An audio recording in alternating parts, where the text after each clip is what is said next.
Take a look at the Capital One Venture X, Chase Sapphire Reserve, and American Express Platinum. These are the current heavyweights in premium travel cards. If you wanted to hold all three of these cards at once, you would be draining close to $2,000 a year from your bank account just to cover the annual fees. You only need one of these in your wallet to cover your bases. But deciding which one fits in 2026 requires looking past the glossy marketing. The logic behind these luxury portfolios has changed. Choosing a card means matching its internal structure to your spending habits and the mental bandwidth you can dedicate to your finances.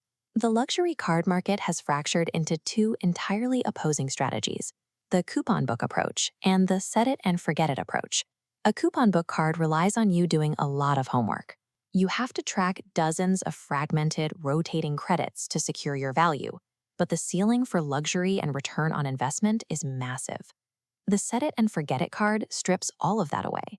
It prioritizes guaranteed, easily accessible baseline value and extreme simplicity, requiring zero mental overhead from month to month. This chart maps out exactly how these strategies oppose each other. You have a direct inverse relationship. The cards that demand the lowest mental overhead offer a lower total potential value, while the peak of luxury requires maximum tracking and effort. If you pick a card that sits outside of your natural quadrant, you are going to lose. You will either leave thousands of dollars of value on the table, or you will pay a massive annual fee based purely on aspirational hype. The baseline sign-up bonuses give us a starting point. Capital One is currently offering 75,000 miles, while Chase provides a guaranteed 125,000 points. The American Express Platinum has a public offer of 80,000 points, but there are targeted offers floating around that reach 175,000 points for the right applicant. If you apply for the Platinum first, it permanently blocks the welcome bonus on the Amex Gold. But if we reroute this path, you secure the Gold bonus first, then move to the Platinum, allowing you to stack both totals. Travel card optimization starts before you even submit an application. The banks reward strategic planning and punish those who move too fast. The Capital One Venture X comes with a $395 annual fee, but it offers two incredibly straightforward offsets: a $300 travel portal credit and a 10,000-mile anniversary bonus worth exactly $100. Looking at this equation, the math is bulletproof. You pay $395, you subtract $400 in credits, and you have a positive $5 return in your pocket every single year just for keeping the account open. The earning structure requires absolutely no thought. You get a flat 2 times miles on every single purchase you make. There are no rotating categories or dining portals to keep track of, yet it still maintains a layer of curated luxury. As a cardholder, you get access to Capital One Landings, which are exclusive lounge dining experiences curated by high-end chefs like Jose Andres. The Venture X is the ultimate keep it simple stupid card. It is engineered specifically for travelers who want premium benefits but refuse to treat their wallet like a part-time job.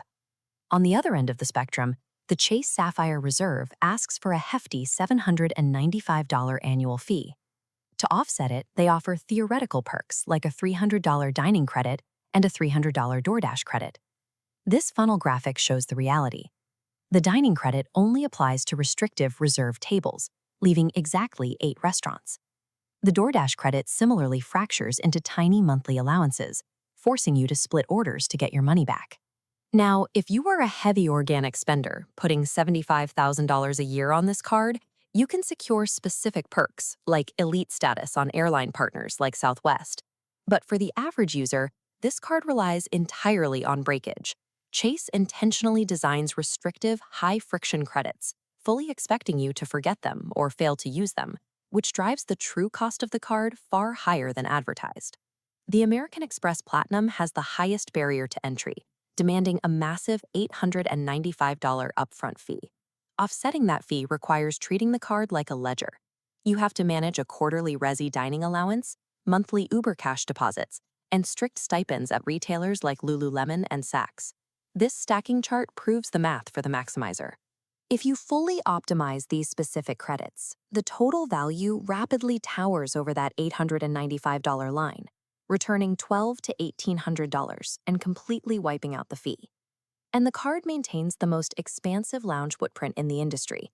anchored by exclusive access to airline partner lounges like the Delta Sky Clubs. The Platinum is an unbeatable financial tool, but it only works if you already have the high organic lifestyle spend to match it and the mental bandwidth to treat its coupon book as a strategic game.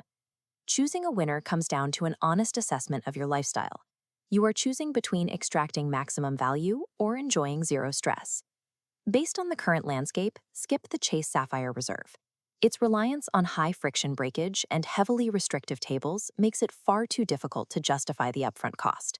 For the minimalist, the Capital One Venture X is the clear winner. You secure premium travel perks, a flat 2x earning rate, and a guaranteed positive return without putting in daily effort. Look at this decision tree. If your goal is a net positive outcome with zero maintenance, you route straight to Capital One. But if you already spend heavily on travel and luxury, the Amex Platinum remains the top luxury card for the maximizer. The greatest travel card in 2026 is the one that organically matches your spending habits without forcing you to change your life to fit the card.